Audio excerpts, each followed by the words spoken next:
वो केवल और केवल बातचीत पे टिका हुआ है। जितने ज्यादा लोगों से आप बातचीत करोगे, जितने ज्यादा प्लान लगाओगे, उतने ज्यादा लोग आपके बिजनेस में आ सकते हैं और आपकी सफलता का ग्राफ बढ़ा सकते हैं। हमारे साथ दिक्कत यही हो रही है कि हम अपने बातचीत का तरीका, बातचीत का कारण, बातचीत कैसे करनी है, किन शब्दों का हम बातचीत में प्रयोग कर रहे हैं और किन शब्दों का प्रयोग करके हम अच्छे रिजल्ट ले सकते हैं, वो कर ही नहीं पा रहे। बातचीत करनी है भाई, हमारे पास फॉलो अप करना है तो हमें बातचीत करनी है, किसी को प्रोडक्ट दिखाना है तो बातचीत करनी है, किसी को प्लान दिखाना है तो बातचीत करनी है, किसी की समस्या ज्ञात करनी है तो हमें बातचीत करनी है, किसी के परिवार के बारे में जानना है तो भी हमें बातचीत करनी है। yes. अब करनी तो बातचीत है, लगातार हम इस टॉपिक को हम उठाते रहें और अपने माइंड में बिठा लें कि हमें बातचीत के द्वारा ही रिजल्ट आएगा, तो काम हमारा बन सकता नहीं बन सकता। बातचीत करने के बाद में आपको संबंध बनाने की जरूरत होती है। हम हजारों लोगों से बातचीत करते हैं, सड़क चलते बातचीत करते हैं, अपने घर में बातचीत करते हैं, लेकिन बहुत बार आपने देखा होगा ना तो उन्होंने रिश्तेदारों से संबंध बना पाते, ना पड़ोसियों से संबंध बना पाते, ना जहां पे हम काम कर रहे हैं वहां संबंध बना पाते हैं। yes. अब बातचीत हम कर ही रहे हैं तो हमें संबंध बनाने में क्या दिक्कत है? हम संबंध नहीं बनाए। yes. हमारे बिजनेस में तो कोई व्यक्ति तभी आएगा ना जब संबंध बनाएंगे। हमारे संबंध बन नहीं रहे, केवल चौराहे पर हेलो कहने से या कोई हमारे के साथ कंपनी में काम कर रहा है उसके साथ चाय पीने से या कोल्ड ड्रिंक पिलाने से संबंध थोड़ी बनेंगे भाई। उनका दर्द और मर्ज जानना पड़ेगा, उनसे परेशानी पूछ लो, किस तरीके की परेशानी, परिवार में कौन कौन है, क्या खेती करते हैं, क्या बिजनेस करते हैं, कौन सी उनके पास गाड़ी है, कई बार बीमार भी हुए होंगे, कोई परेशानी आई होगी, कई बार जॉब भी छूटी होगी, वहां पे कुछ ना कुछ झेलना पड़ा होगा। तो संबंध आपके होंगे तो आप उसके अंदर पहुंच जाएंगे। तो संबंधों का तरीका खोजो। कई बार तो मैंने ऐसे संबंध बनाए, आप सही तरीके से जानने की कोशिश करोगे। मेरा काम कुछ ऐसा है, तो मैं खोजता था कि संबंध किसी व्यक्ति से कैसे तरीके से बनाए जा सकते हैं। कई बार जब मैं सड़क पर खड़ा होता था तो मैं गाड़ियों की नंबर प्लेट देखता था और नंबर प्लेट देखने के बाद मुझे पता होता था कौन व्यक्ति किस तरीके से काम कर रहा है।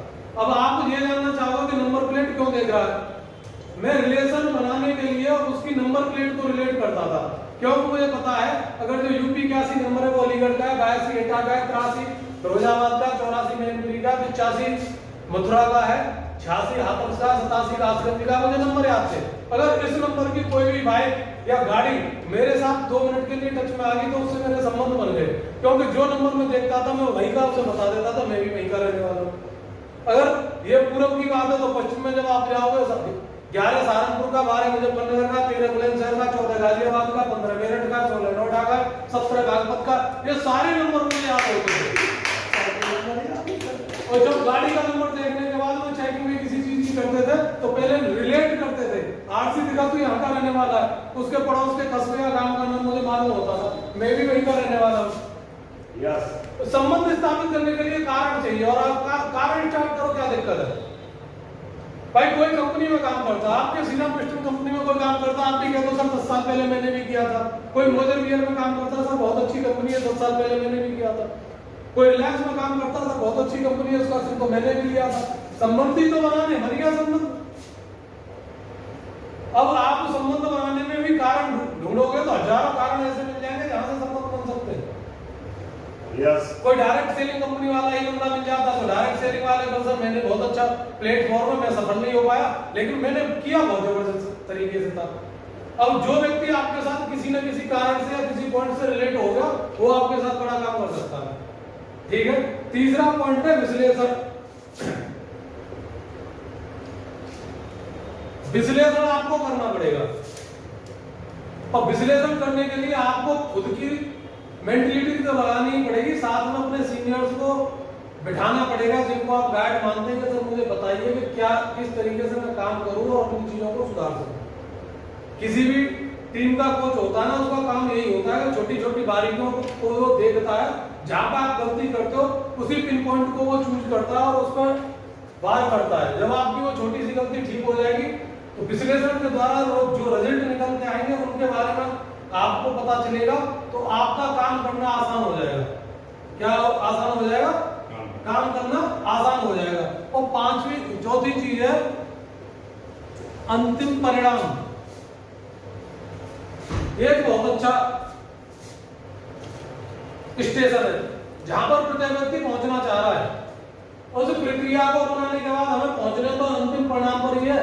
यस हम सब कुछ कर ले, प्लान हम दिखा ले, फॉलो अप हम कर ले, प्लान जो है प्रोडक्ट हम सेल कर ले, रीपर्चेजिंग हम करा दे, बातचीत हम कर ले, लोगों की दुविधाएं हम दूर कर ले और हमें अंतिम परिणाम न मिले, हमें बिजनेस वॉल्यूम न मिले तो पेमेंट तो बिजनेस वॉल्यूम के द्वारा आएगी, आपका अकाउंट जीरो।